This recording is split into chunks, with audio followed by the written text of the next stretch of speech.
If you've been on LinkedIn lately, you've probably seen the headlines, things like SEO is dead, AEO is the new SEO, or GEO is the future. There are more acronyms flying around in this topic this year than maybe ever before in marketing. And it's leaving even seasoned marketers wondering what they should be doing differently. So today I'm joined by Ann Smarty, co founder of Smarty Marketing, an SEO and AI visibility agency. Anne has been doing SEO for over 20 years. She's the former editor in chief of Search Engine Journal and spent over a decade as the community and brand manager at Internet Marketing Ninjas, an industry leading SEO and content marketing agency. Today, Anne's breaking down what AEO or GEO or whatever the acronym is, what it actually means, where they overlap with traditional SEO, and how marketers should be approaching search now that AI overviews, ChatGPT, and Perplexity are reshaping how people find information. So excited to have this chat. Welcome to the show, Anne. Thank you. Thank you so much for having me. Hi, everyone. I hope that I will be able to clarify all of that. We are still learning as well as an industry. I don't claim to have all the answers, but hopefully I can explain what we know at this point. Yeah. Well, I feel like even before these days, SEO for some people was a little bit of a mystery. And the original kind of, just chuck a bunch of keywords into a blog article stopped working pretty quickly. And so now that it's gotten even more complicated, there's so much more to discuss. So, yeah, even though it's not perfect or maybe we don't know everything yet, maybe we never did because the algorithms are always changing and things are evolving. So, it's just so important to kind of stay on top of where things are now and then evolve with them as they grow. There has been an evolution for sure. This is definitely difficult. It didn't start with ChatGPT.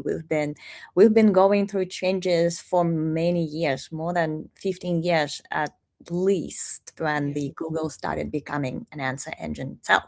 So it's not like it happened within a year or two. So I do have the experience to talk about all those changes, which is helpful at So least. helpful. So helpful. All right. Well, let's start with the basics.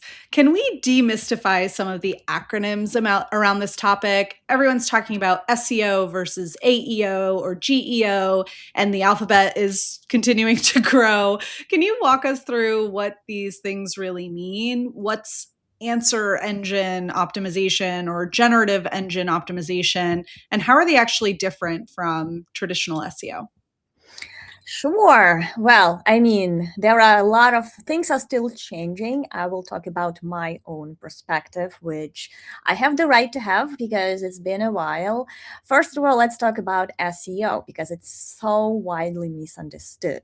SEO is not algorithm hacking or manipulating. It's search engine optimization. It's making your content or your website, basically, with the content on it, to be easily accessible, read, and retrieved by search engines and understood by search engines at this point. All the basics that you've heard about SEO, that you need a SEO friendly website, that means that every machine or bot coming to your website can easily use it. Relevance is all about keywords. We still research keywords, and backlinks are still there as well. We need authority, and that comes with backlinks. So at that, fundamentally, nothing has changed, and it's a long-term process of building relevance and authority trust to rank in Google. So that is SEO. Now let's get to a little bit newer stuff here. Let's start with answer engine optimization.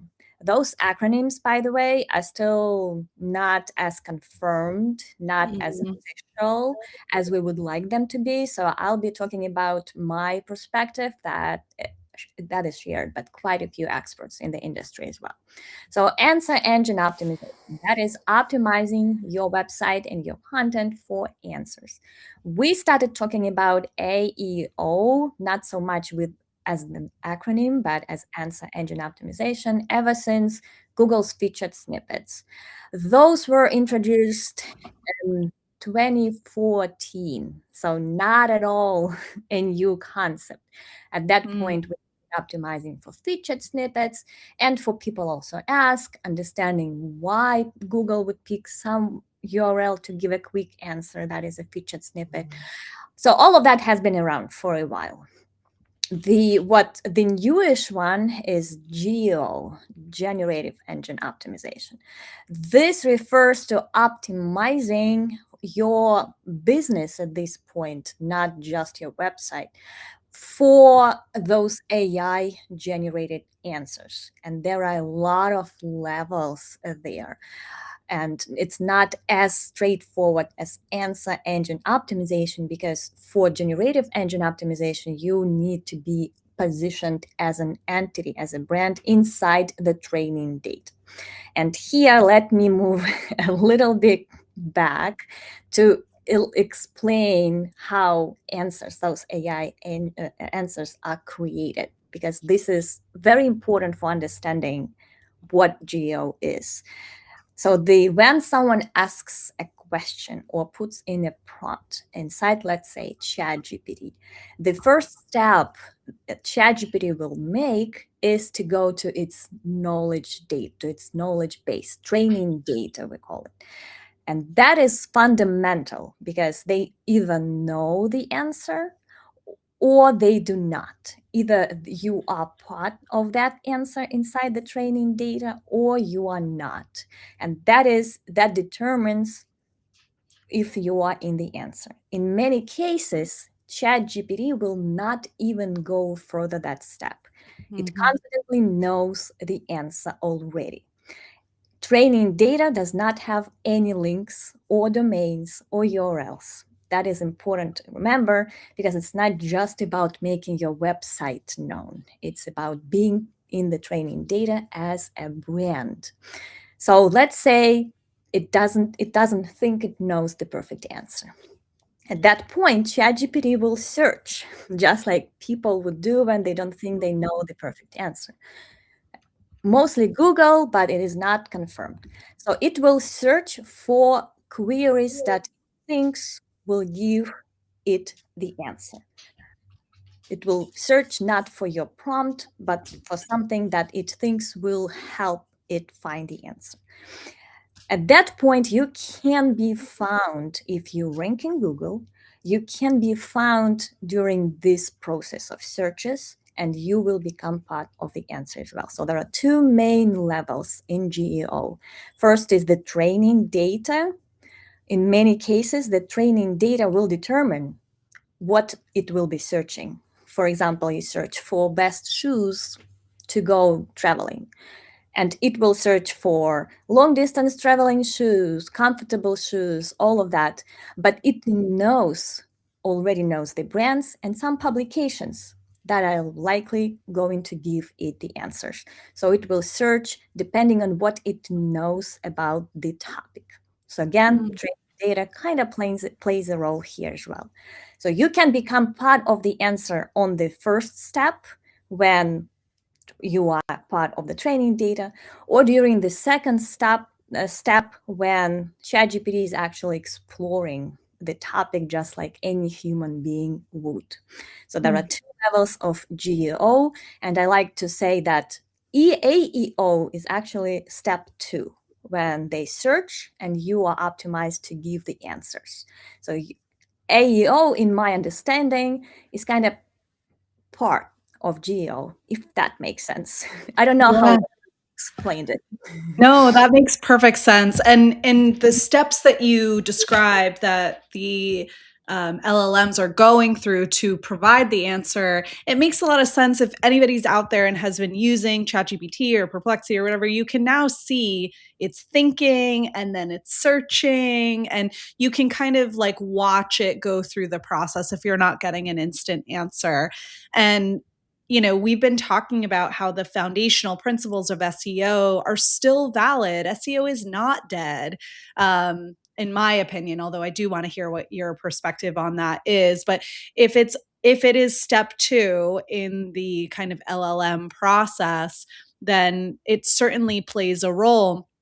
And I think too, you know, becoming part of the answer. I think it's really interesting what you talked about in that training data, that it's not about getting people to your website necessarily. It's about being part of the data as a brand.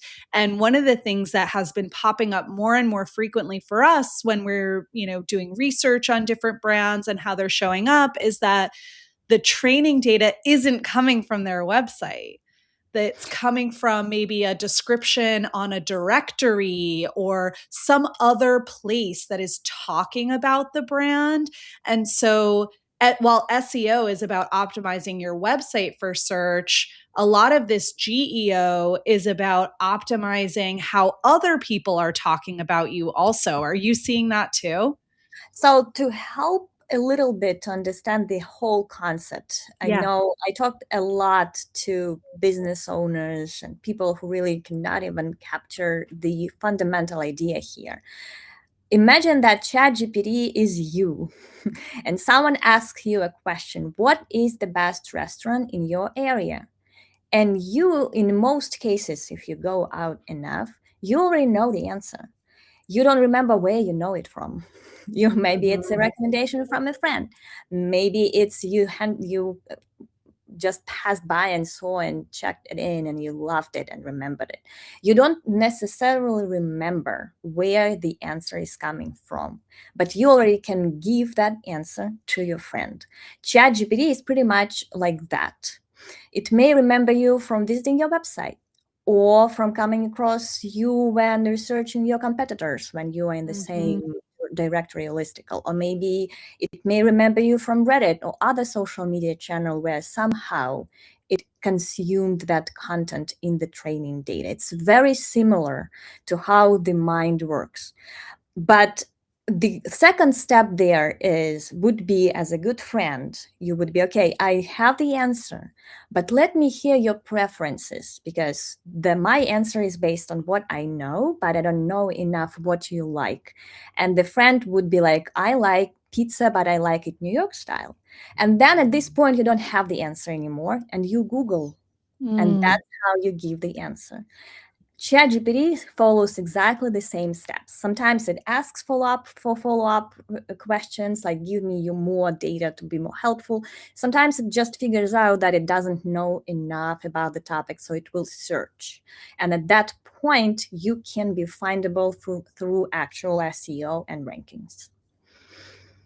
That is such a great analogy. I love that.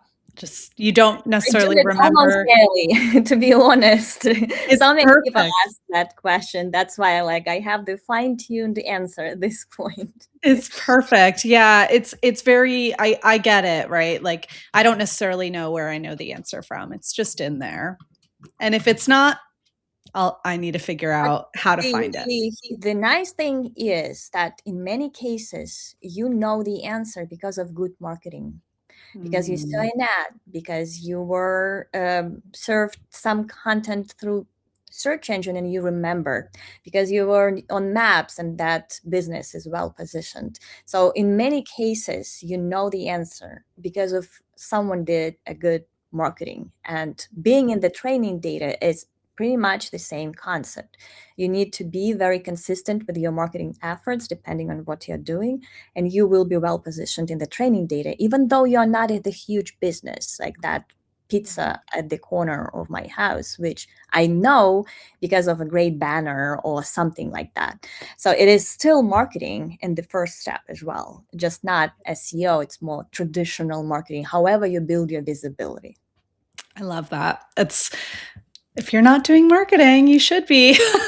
There's so many other benefits. And this is brand marketing. This is about building awareness and building awareness amongst humans and building awareness amongst, your digital footprint so that you're showing up when you want to be showing up for um, in the LLM. So that's it's just a great analogy. And I want to talk about SEO a little bit more. I already shared or gave a little hint on my opinion here, but there's no shortage of people saying SEO is dead. And as somebody who's been doing SEO for 20 plus years, like I'd love to hear your honest take. Like, what does SEO in the age of AI look like in practice? And, is it has it changed? Is it dead? But, or what's, how should people be thinking about it today? So my honest take here is that as an SEO for many years, and my business is an SEO business, I would still love for it to have replacement, some more organic visibility channels except for Google. I would love that to happen. So far, I don't see that happening. Mm. First of all, what I'm seeing is that if you think about LLMs in terms of my analogy previously, you have some understanding and then you search. LLMs are the same. So if anything has changed, we just got a new type of audience that is also searching, behaves like people, makes decisions on behalf of those people. But they do the same steps. They still search, they search Google for the most part because Google so far has no replacement, and they find your website or find other mentions of you. Maybe they find you through listicles, just like any regular user journey. It's just the difference is that they do it much faster. Previously, a customer trying to find products would have spent a day. Now this whole thing happens within 5 seconds. So this is the difference. Yes, this is the difference. Yeah. But it's still still the same channel, only we have a new type of audience that are LLM or AI agents, as we call them. And those AI agents search, get to your website, figure out if they can understand it easily, and if they can, they suggest your business to the customer, to the end, to the actual human being. The future may be that they will buy right away, ship that to a human being. We are probably not there yet, but Mm. at this point they do the same thing. So if anything has changed in SEO fundamentally is that we have a new audience that are not human, Mhm. and we have to make things a little bit more clear for them. Humans are more, I would say, forgiving. If your website is a little broken, they will still give it a chance. If they cannot email, they may call you. So they will figure out the ways to still interact with you. LLM agents are like optimizing for a 3-year-old. Explain everything clearly, give them clear instructions what to do next, be very easy to understand. So this is pretty much what we're dealing with AEO at this point. Mm. Answer engine optimization is making your site very, very clear and yes, findable. This is the fundamental part. Being outside of your website has always been important. Whether you call it SEO or brand positioning or brand awareness, it has always been there. In most cases, it has been the part of SEO also. We want it to be mentioned next to our competitors for people to if they discover another page, they will still know about you. We want it to be on discussion forums. We want it to curate reviews that talk about us in much detail. We want it to be word of mouth, or to have word of mouth marketing. That's why we had brand ambassadorship programs or something like that. So it has always been there. It's not new for GEO at this point. It's just whether you choose to call it SEO or not, or whether it's now GEO part. That part is still not that well defined. We are getting there. In my understanding, GEO is pretty much SEO findability plus product positioning. Product Mm. positioning hasn't always been part of SEO, at least that strong part, because you want to be known for exactly what you are doing to exactly people you are doing that for. And that is the key to being inside the training data. But to be findable by AI agents or for people is still as important because they will still do additional research and they will find you, or they will choose not to include you if they failed to find you. So it is still an integral part of the process, just like it was. Yeah.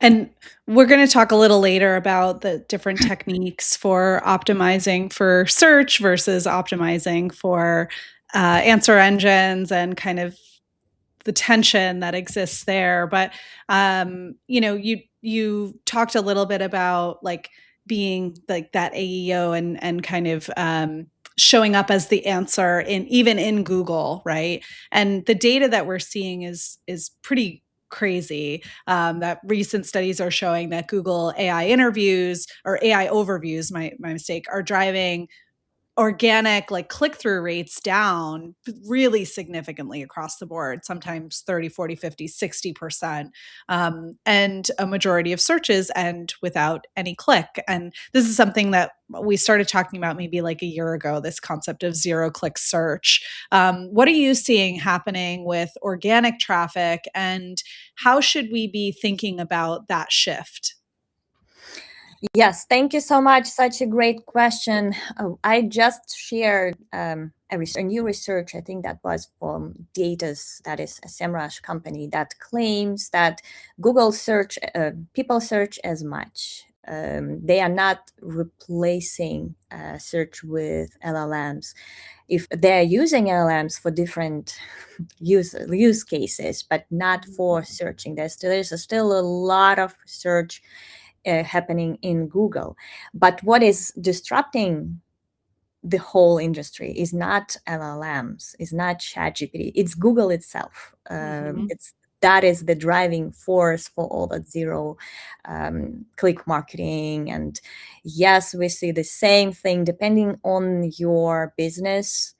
Publication businesses are the most affected ones, and unfortunately I don't have the answers for them, the easy answers for them, except for you have to change your model. It's not impressions anymore, it's growing your subscriber list, it's something else, maybe coming up with some product. But it is not, there is no easy answer for publications. For other businesses, not as dramatic, because they mostly lose informational queries. For product related e-commerce, there's still a lot of clicks there. My suggestion would be always find long tail opportunities, because those are very high intent. If someone is searching what to wear tonight, they will give an article with ideas. If someone is searching, I need a black dress that is not too long, that it will fit my shoes, I don't know, anything that they are ready to buy right away. If you are able to optimize your product pages for those, you will be findable, and those will be high converting searches as well. So that is, in most cases, a very great opportunity. For other businesses, and it has always been around for as long as I've been an SEO, cross-channel has always been my biggest, I've been a biggest advocate of that. Be in more places. Don't put all your eggs in one Google, because you need more. Google has always been very whimsy. Today you have thousands of clicks a day.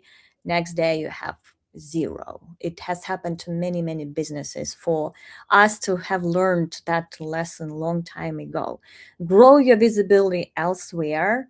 And the fun part there is that if you start investing in other channels consistently, that will translate into better rankings, because you will collect all kinds of natural signals that Google loves, and that include branded searches, brand visibility, that includes backlinks that will be coming to you from elsewhere just because you're somewhere else. It will drive organic visibility as well. Almost everything you are doing, in almost all cases, visibility drives visibility. So focusing just on SEO has never been a good idea. Mm. since huge penalties that has been happening in our industry since I don't even remember 2004.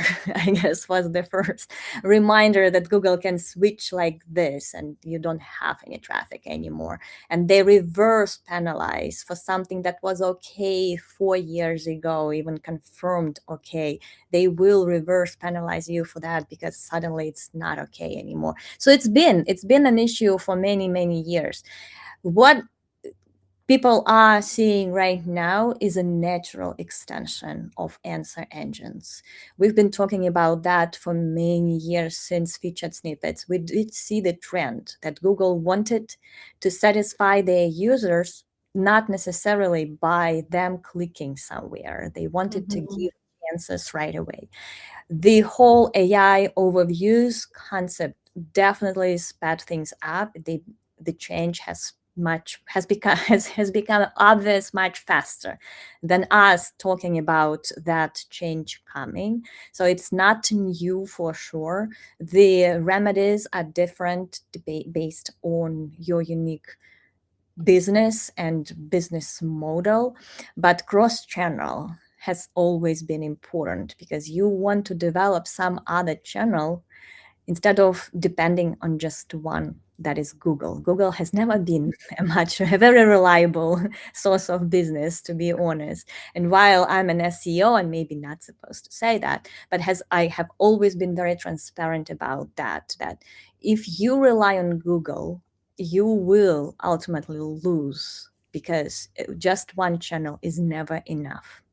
Mm. This is my new favorite saying that now I'm going to take everywhere with me is don't put all your eggs in one Google. I that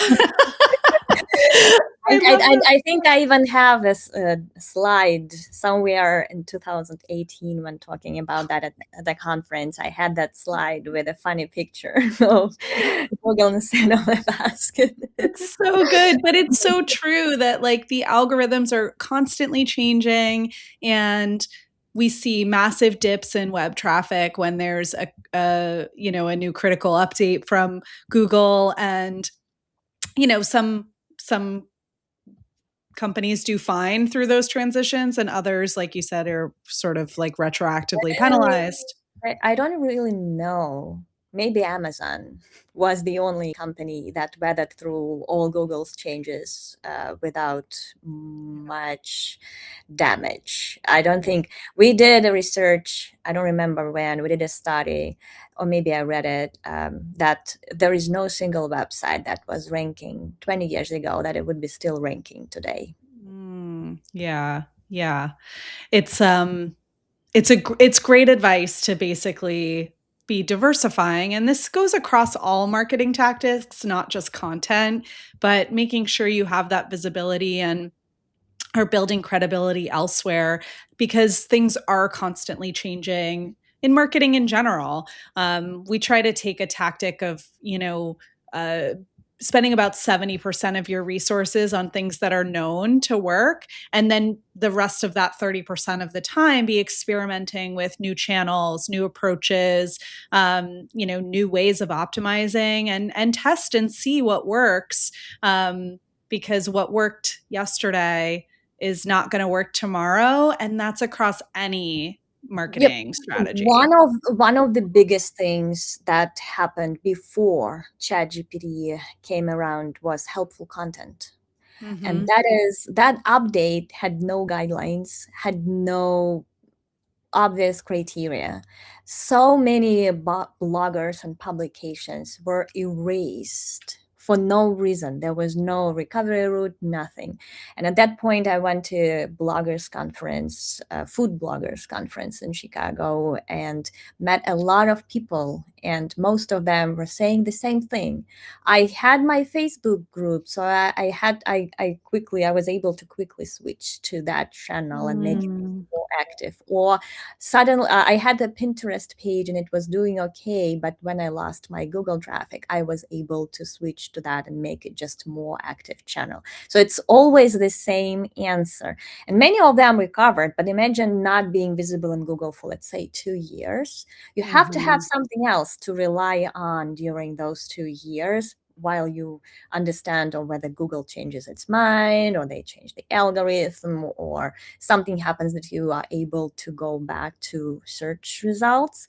Within that period of time, you rely on something, and that is something to be built while you still have Google, while you still have that traffic to kind of transfer it to something else as well.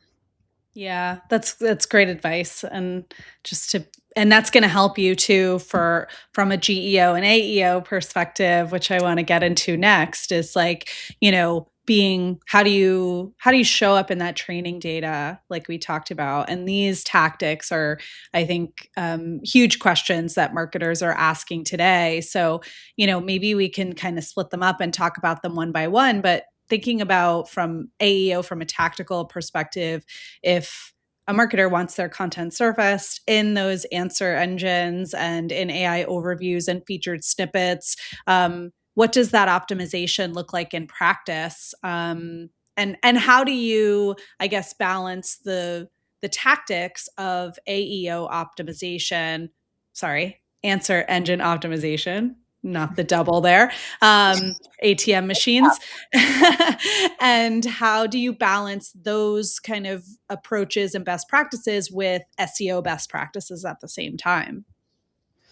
So SEO comes at step one at this point. Your page needs to be found to be even considered as the answer.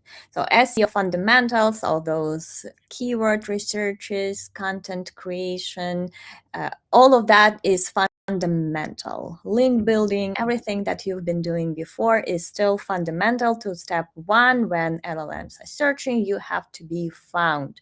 Without SEO, there are very few chances you will. Now, answer engine optimization is very obviously, you need to give answers as much as possible, and you need to precede them with questions. Easy food for Google, easy food for LLM agents. They see the question that someone asked, they see a quick answer right underneath. They are very likely to pull your answer. For LLMs, for feature snippet, that was also important, but for LLMs, it's more important to give factual, very well grounded answers so they are more believable. So Mm-hmm. instead of saying something like, I think this is what's going to happen, you can say, according to my 20 years of experience, this is what's happening. And at this point, LLMs are just more likely to trust you. It's a little bit of a change from answer engine optimization when we had featured snippets. There, Google would eat any answer as long as it's like 1 or 2 sentences long and as long as you're ranking. Here, we are dealing a little bit of making it easier for LLMs first to understand the answer, and second, think it's a useful one, and that is that we use more factual, less loud statements that are not in any way based on don't show where you're coming from. You cite a lot of data, you cite your own experience, you cite other known people, entities in your industry outside of it. So it's a little bit of not just giving a good answer, but also making sure LLM will trust it. Yes, this is a bit of an evolution from featured snippet optimization to LLM answer optimization. But other Mm. than that, the biggest principle here is everywhere you can. For example, your product page. You can give answers there that you think your audience will be asking. And it's not just about keyword research. At this point, I usually even research Reddit to understand what people may be asking about a certain topic or a certain product. It could be talking to your customer support, just knowing actual questions people are asking and somehow addressing those on your website. Yeah. And that, like you mentioned earlier, a lot of these things aren't necessarily new. The like putting FAQs onto blog articles or onto pages on your site that's been a tactic that's been used for SEO for a while. And so if you've already employed that approach, then that will be working for you when it comes to showing up in the answer engines as well. One of the things that we've found with specifically companies that are trying to get cited in ChatGPT, Perplexity, or the LLMs is, they are reading your content differently than the answer engines, right? So from a like more of a mathematical perspective than a story or sort of like a reading comprehension perspective, which is what the search engines are looking for. So when thinking about writing blog content, there was always, you've got to have 2,000 words and you've got to be crafting a story, and the context is really critical and really important. But with LLMs, it's actually quite the opposite. Like, it's not really reading the entire thing and putting together a story and context, right? And so there's a lot of like little tips and tricks from a grammatical perspective and just how you structure your sentences and paragraphs within a page, whether that's your product page or a blog article or anything that you want to show up there. There's a kind of new thinking around how to structure your sentences and paragraphs, and this concept of semantic triples and semantic completeness, and making sure that you are exactly what you described, answering a question, that you have the sort of subject object in all in one, and you're not asking Claude or ChatGPT to go back to the beginning of the page to figure out what you're talking about, right? And so if you No, feed it the information in that way, it's more likely to have, to serve up your answer in its results. yeah, basically get right to the point. I Mm-hmm. think this trend started a little earlier than ChatGPT showed up. It was helpful content recovery, and Google would tell us all, do not start your article with like a poem or a personal story. If you are giving a recipe or if you're giving an instruction, go right to the steps, go right to what they need. It doesn't need to be no fluff. That was their wording, I guess. And it transitioned into ChatGPT AEO LLM optimization very naturally from that Mm-hmm. point. And for those who don't know, helpful content was 2022, Yep. and this next one was 2023. And at that point, the like make the most of the first half of your article, get right to the point, do not add like any creative things, because Google wants to give their people exactly the answers as soon as they land on your Mm-hmm. page.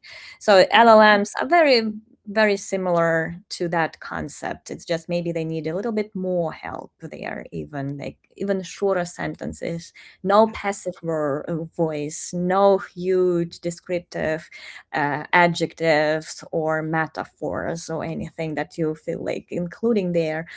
Get right to the answers and solutions to the underlying problems. Yeah, for sure. It makes such a big difference. It makes it really easy for the LLMs to, when they are searching or when you're training the data, to get to exactly what your offering is, what your expertise is. And actually that's maybe a good segue. So we were talking about helpful content that released by Google a few years ago. But also there's, the kind of longstanding approach and tactic around EEAT, which for those of you who are not familiar with EEAT, it's experience, expertise, authoritativeness, and trustworthiness of the content. And that kind of went hand in hand with the helpful content. And basically making sure that your content is unique and useful. That's the goal of the content there, Helpful, and Google helpful. rewards that: helpful and unique. Great helpful content. And Yeah. And so you've made the case in this conversation and before that GEO is essentially EEAT. And so can you talk a little bit more about that, and why brand authority becomes maybe the most important ranking factor for AI search, and how we can be building that? sure. So for context, EAT is not a new term. It has been around for many, many years. E as an experience was added later. Now it's EEAT. It used to be just EAT. So they were looking for expertise. Now they're also looking for experience. And it has a lot to do with becoming a brand, a knowledge hub, or an expert, or a well known brand in your little niche. You don't have to be globally known for everything. Mhm. We started talking about this concept of becoming a brand for SEO at about the same time with when featured snippet came along. At that point, another huge update Google had, that was knowledge base. For many names, when you search, you see that knowledge panel that includes everything Google knows about that brand. And at that time, we started saying, okay, we all need to become brands. So branding and brand awareness is definitely not a new concept. And I'm sorry I keep saying the same thing for every question, but I just want to make it very obvious how we've been as an industry transitioning to where we are for many, many years, because I guess a lot of panic in the world, in like SEO and marketing world, is that, oh my god, it's all new. It is not. We've been talking about the importance of becoming a brand for SEO even ever since Google introduced that knowledge graph and started showing related brands for branded searches, started pulling actual names for commercial queries. So it's been around for a while. Now, for the training data is not as well organized as Google's knowledge base. Knowledge base is all interlinked in between all the concepts and entities. Training data is very much like human mind, like I say. It can be spontaneous. It cannot know where it's pulling information from. So for training data, and that is a huge change as well, we need to be not just known, but also very clearly defined.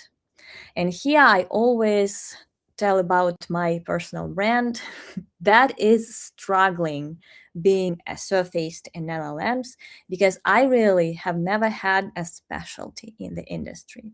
I was, from the introduction, as we remember, I was the editor-in-chief, community manager, brand manager, founded lots of communities. I'm not clearly defined as an SEO expert in the training data because of all that footprint. I have lots of websites. And for my brand name, for my previous businesses, it's all very confusing. And even though in the industry I am pretty well known, I'm not the best answer for most queries. For example, someone is asking, who are the best SEOs in the United States? At that point, LLMs, even if they know my name, they will be struggling to surface me in the answer because I'm too confusing. They cannot understand what I'm doing. And that is the problem for just about any business I have to audit for that product positioning. That is fundamental, to become very clearly defined as to what you are specializing in and for who. If you're a small business that is only making, I don't know, postcards for single people, random thought, and you are not clearly describing yourself everywhere, including your website, including your social media. If people are confused about what exactly you are doing, and they tell that on Reddit or reviews, and they will ask questions, chances are you will not be surfaced as the answer to even very closely related prompt. So the first and fundamental step for GEO is to first define yourself. Many businesses are not even there. They've been around for many years and they don't have a clear value proposition or clear product positioning. How are you different from your competitors? Where you are when you look at the whole niche of people who are doing the same or complementary things.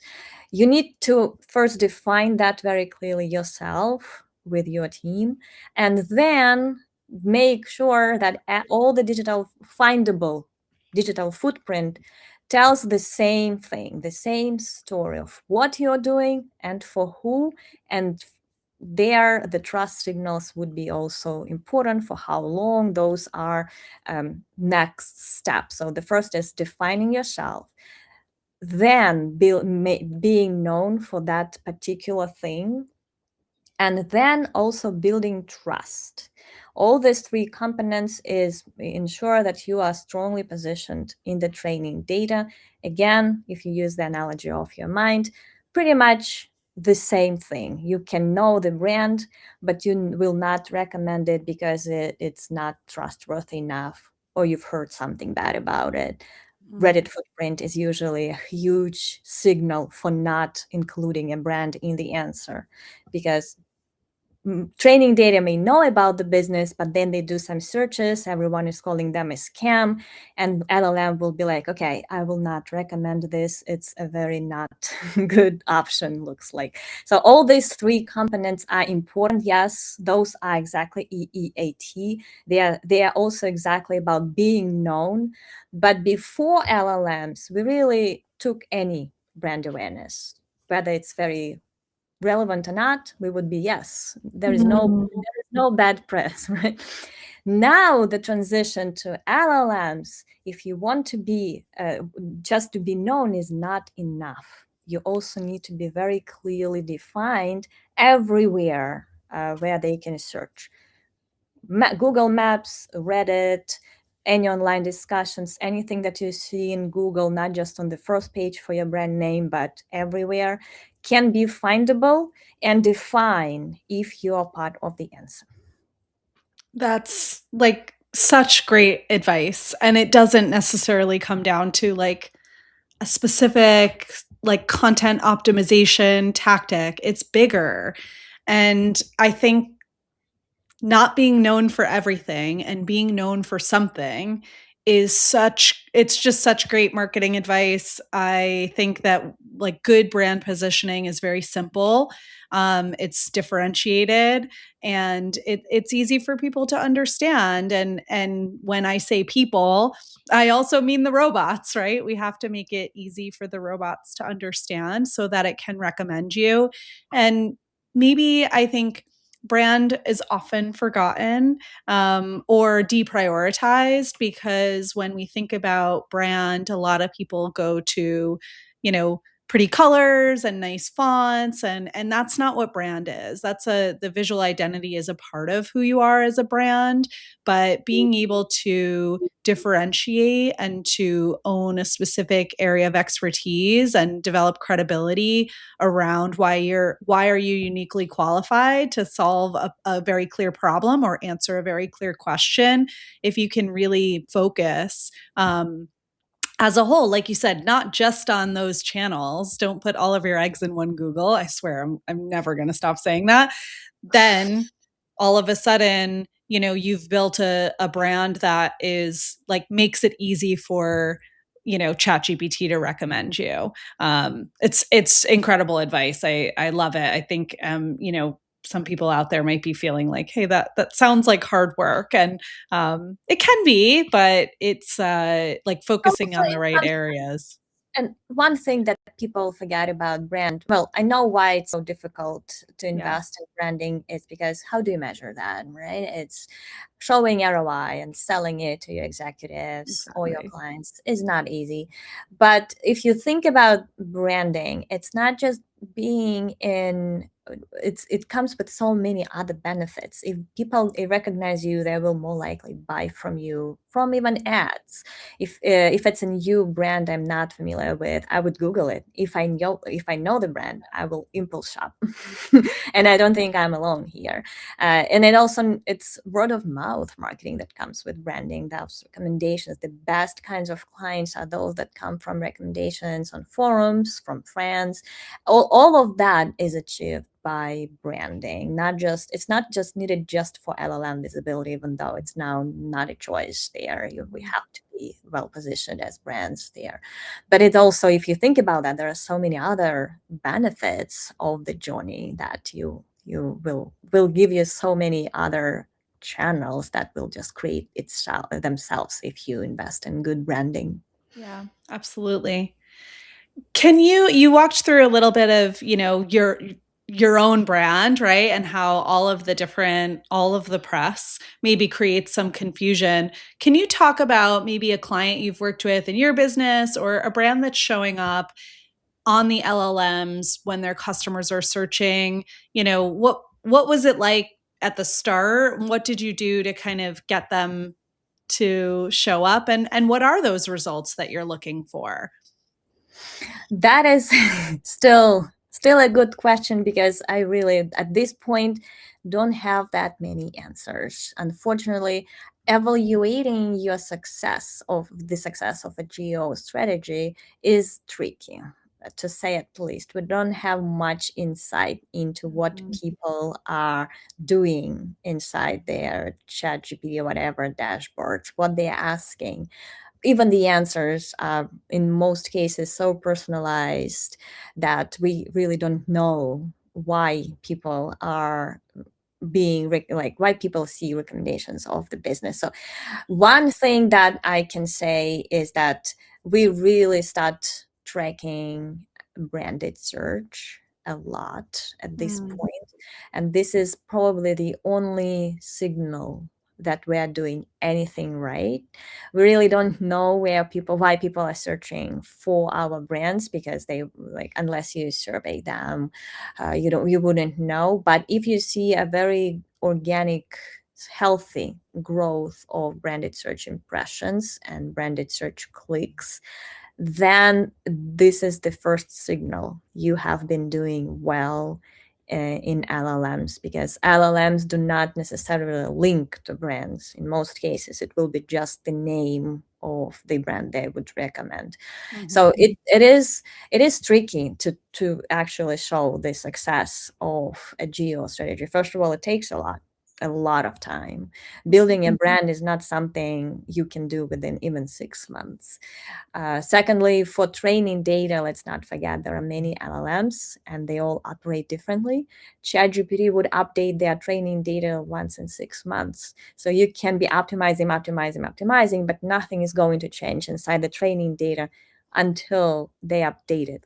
So there are a lot of things, moving targets here, that we are still figuring out for sure. And we wait for more transparency from LLMs on actually uh, some kind of analytics, some kind of data they could share with us that would not be private, but would still give us some clues as to how visible the brand is. mhm, I do use external LLM visibility trackers. You would know them: Peak, Profound. There are quite a few options at this point, almost too many. And I usually cross check a few of them to look at those visibility scores. Not, I don't 100% trust any of that data, to be honest, but at least something to judge your product process mm, based. So this is the part that we are really all collectively as an industry figuring out. How do you correlate what you're doing with your AI visibility, where LLM visibility is mostly a mystery at this point, is not something we have good answers for, or maybe I don't know them, which I don't think really, because we have those discussions within the industry almost on a weekly basis. Um, but this is tricky to say, okay, we did ABC and we got these results. This is something that unfortunately may be behind in like earlier SEO years. mm, We may not get that clear attribution. So zero click marketing, how do you measure that?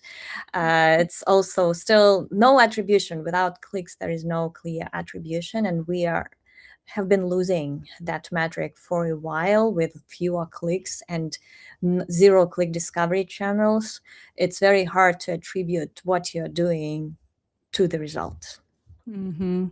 Yeah, and I think like some of those visibility tools, like you talked about, we have some that we use that we really love, and I'm not sure really what the accuracy of the data is, but it helps us directionally. But there are some tools out there that are prioritizing like traffic from LLMs to your site as a point of measurement. And like what you're describing, ChatGPT isn't necessarily prioritizing like sending people a link to your site. And yes, you might get a couple of like you might get people that are pressing and asking for that and then clicking, and so you get a couple of sessions that way, but it's not it's not the goal. So it goes back to like there's a lot of metrics that are available to measure in marketing in general, and only certain ones that matter. So I love the recommendation of just looking at an increase in brand search volume, not necessarily clicks to your site, but see if more people are looking for you. It's a good Brand indication that mention, you've done a good job with brand. brand mention tracking, just anything you can do Yeah. around your brand name would indicate more discussions on Reddit. Usually, they can be driven from AI answers when people see that you somewhere, then go ahead and discuss you. So there are many signs you can use to figure out if something is changing in a positive way, but no 100% attribution at this point. Right. Uh, and not much firsthand data. I think Bing is the only one who is giving us some insight into how LLMs Interesting. are searching, but it's the only big LLM platform that has any kind of analytics. Very interesting. All right, I haven't even really looked at Bing, so I'll have to see what they're serving up. But thank you so much for joining us, Anne. This was such a great conversation. I think it really is such a mystery for so many people, and there's a lot of great guidance that you gave today. So thank you so much for Thank you. coming on Thank you today. so much for having me. Absolutely. Please make sure you're following Anne on LinkedIn. Subscribe to her newsletter, annesmarty.com. Go check her out. If you enjoyed today's episode, please subscribe to Marketing Demystified wherever you get your podcasts. And join us next time for more conversations that help demystify the complex world of marketing. We'll see you then.